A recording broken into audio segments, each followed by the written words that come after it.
Bonjour et bienvenue dans cette vidéo, je m'appelle Christelle. Je vous amène à la découverte du métier de pompier d'aérodrome. On va retrouver Eric qui a accepté de répondre à nos questions. Allez, suivez-moi.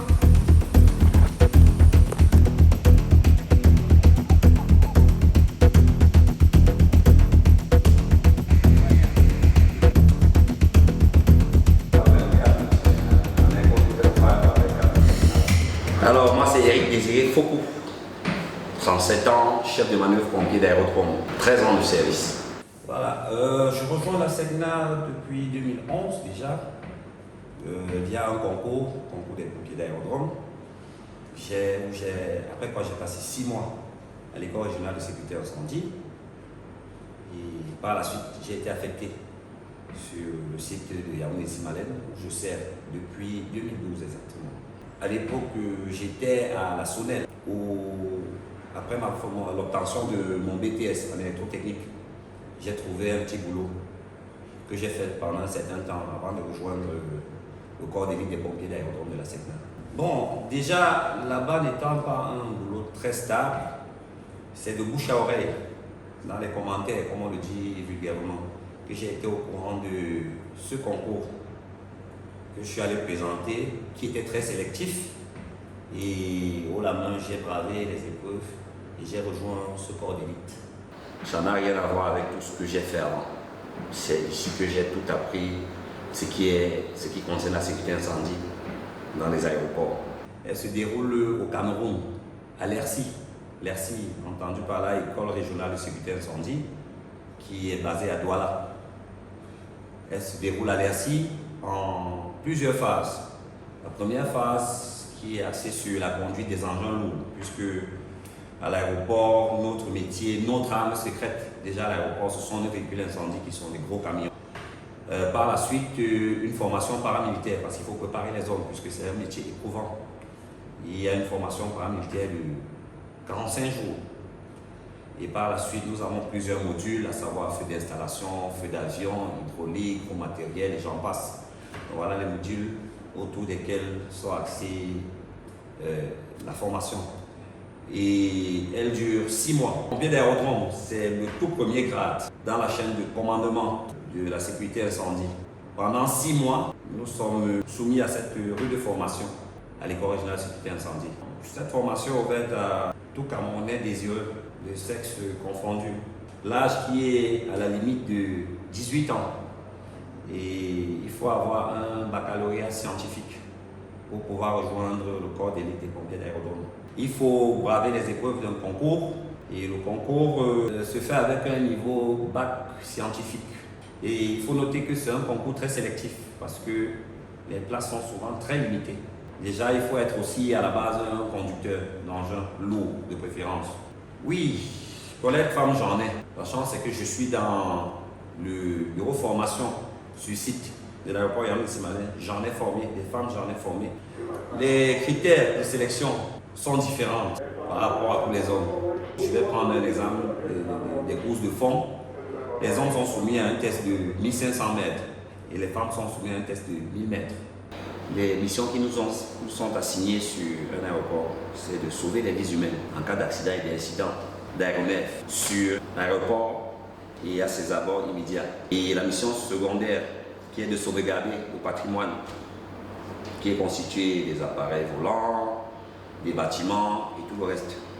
Sur un aéroport, nous sommes garants de tout ce qui est sur l'aérodrome, mais en priorité les vies humaines lorsqu'il y a incident ou accident d'un avion.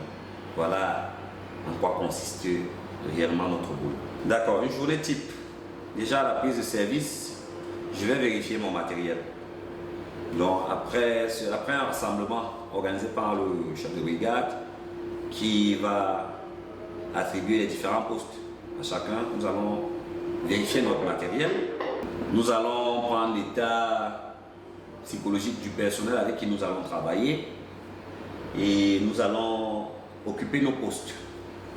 C'est comme actuellement, je me trouve à la vigie où je suis chargé d'écouter toutes les conversations entre les pilotes et les contrôleurs et communiquer à l'ensemble de la caserne les positions de l'avion pour pouvoir l'assister.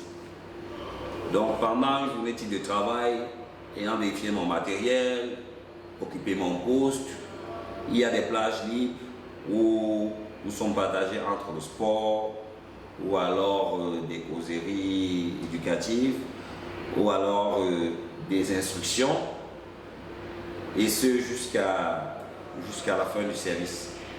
Mais nous sommes tenus d'assister chaque mouvement d'avion, à chaque décollage, à chaque atterrissage. Nous sommes tenus d'être prêts à intervenir en cas d'accident ou d'incident. Notre outil principal, ce sont nos véhicules d'incendie. Nous avons nos tenues que vous pouvez voir sur moi. C'est par ces tenues que nous sommes déjà reconnaissables. Et chacun a un outil individuel de travail. Des vestes d'approche, des surpantalons, des bouteilles d'Harry. Ça, ce sont des outils individuels. Maintenant, en termes d'outils collectifs, nous avons un véhicule. Et dans le véhicule, il y a un certain nombre de petits matériels embarqués, à savoir pelle, pioche, gaffe, tricoise, division, collecteur d'alimentation, tout un tas de matériel purement pompier. Voilà ce qui nous permet de mener à bien nos interventions. Nous avons aussi le petit matériel de secourisme. Nous avons des brancards, nous avons des défibrillateurs, tout ce qui va nous permettre de porter secours à une victime. C'est un mélange de plusieurs cadres, parce que pendant la rotation des différents postes, il y a des moments où on travaille dans un bureau, comme actuellement, mais après quoi, je serai dans un véhicule, soit au point fixe avancé, pour pouvoir assurer la protection de tous les avions qui décollent et atterrissent sur la piste, ou alors au parking, généralement appelé le tarmac, où je vais assister les avions de très près, qui vont pouvoir opérer tous leurs mouvements sans crainte, à savoir avitaillement en carburant, embarquement, débarquement des passagers, du fret et autres.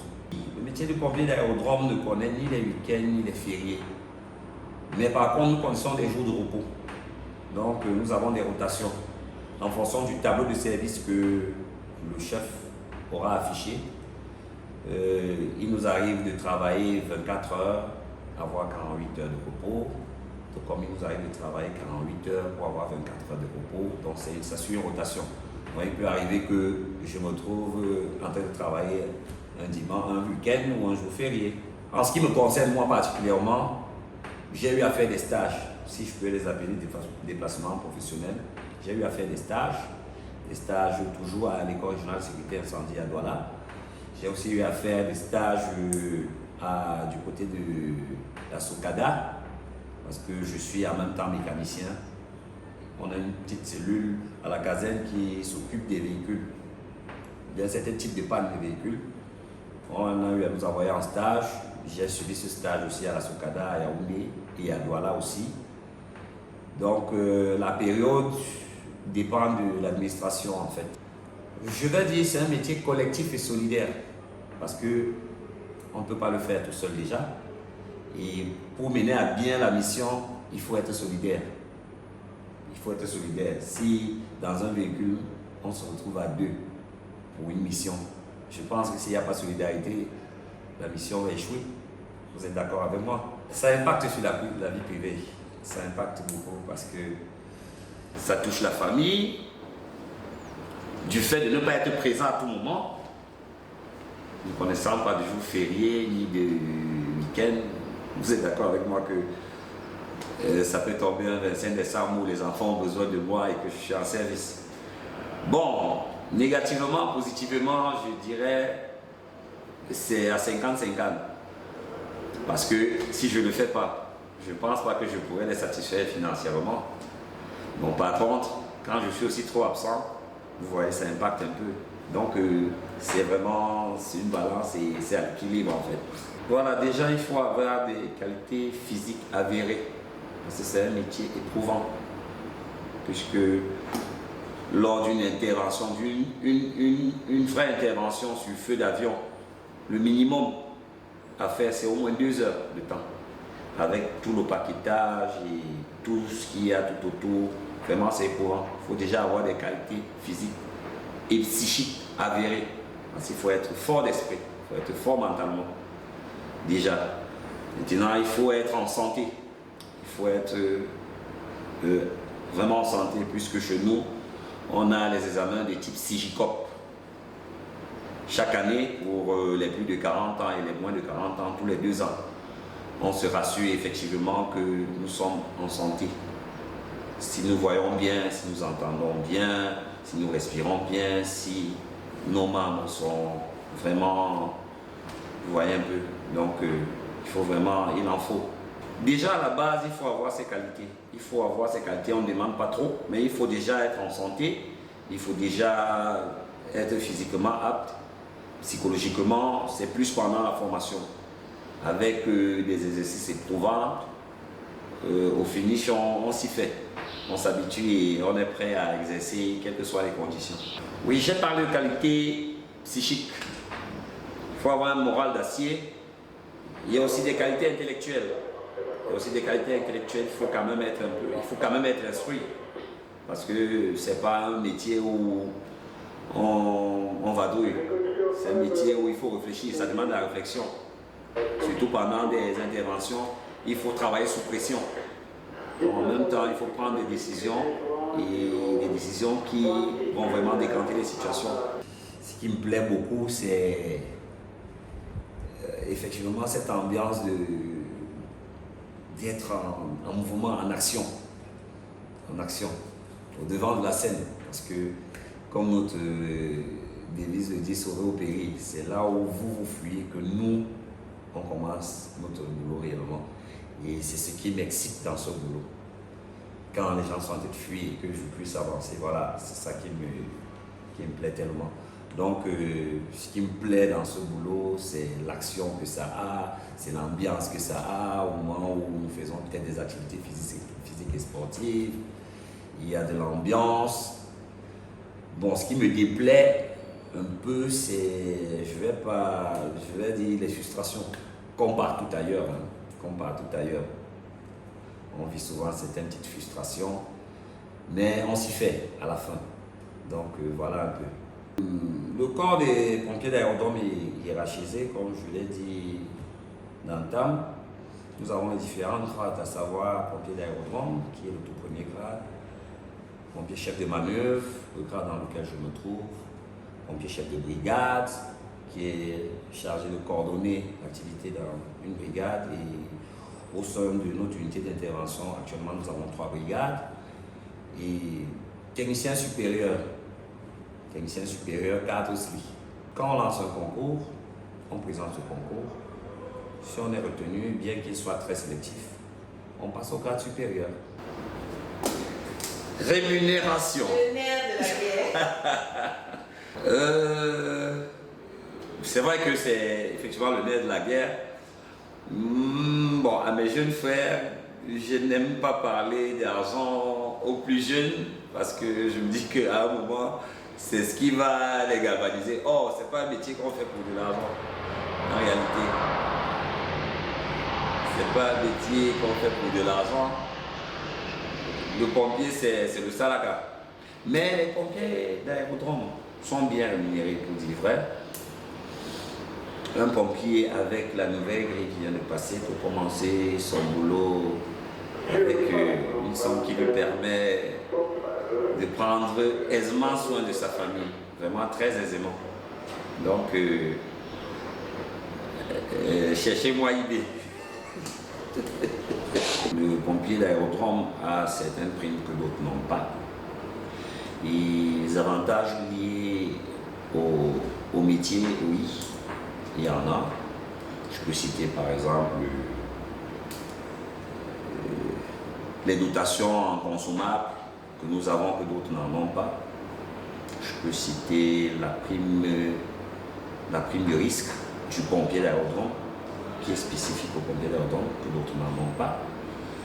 Juste pour cela, juste pour ne citer que cela. Bien évidemment, au fil du temps, le salaire évolue avec l'ancienneté déjà et avec des promotions. Avec des promotions. Si vous êtes promu déjà au grade supérieur, le salaire augmente. Si vous êtes avec l'ancienneté, si vous êtes promu, si vous avez un échelon en bonus, c'est le salaire qui augmente. Et avec l'ancienneté, l'évolution automatique. tous les 2 ans. Il y a quand même un doigt de banane qui s'ajoute bien dans la marmite. Pour ceux qui aspirent à être pompiers d'aérodrome au Cameroun, déjà il faut vous préparer parce que c'est un concours sélectif. Moi je suis d'une vague où on a retenu 4 personnes pour les concours de pompiers d'aérodrome. Donc, et je puis encore vous assurer, c'est encore un concours sérieux. Par rapport à ce que nous Camerounais on a l'habitude de penser, non il faut Tchoko, il faut Tchoko. Je puis vous dire c'est encore un des concours vraiment sérieux au pays. Il faut se préparer et la préparation ne commence pas 2 jours avant le concours. Ça, là, je puis vous assurer. Les petites astuces que je peux vous donner, vous prenez le temps de faire votre permis de conduire bien avant. Une fois que vous avez votre bac scientifique, vraiment, en ce qui concerne les mathématiques, les physiques, mettez-vous-y. Le sport, ne négligez pas parce qu'on veut des conditions physiques avérées. Et croyez en vous. Croyez fermement en vous. Ne vous laissez pas distraire. Ça là, ce sont les petits secrets. Nous sommes au terme de cette vidéo. Merci Eric d'avoir accepté de répondre à nos questions. Un mot de fin? Merci à vous Christelle. Merci pour cet enthousiasme. Merci de faire connaître à tout le monde ce qu'est le métier de pompier d'aérodrome. Très certainement, nous nous verrons bientôt pour d'autres métiers. À bientôt.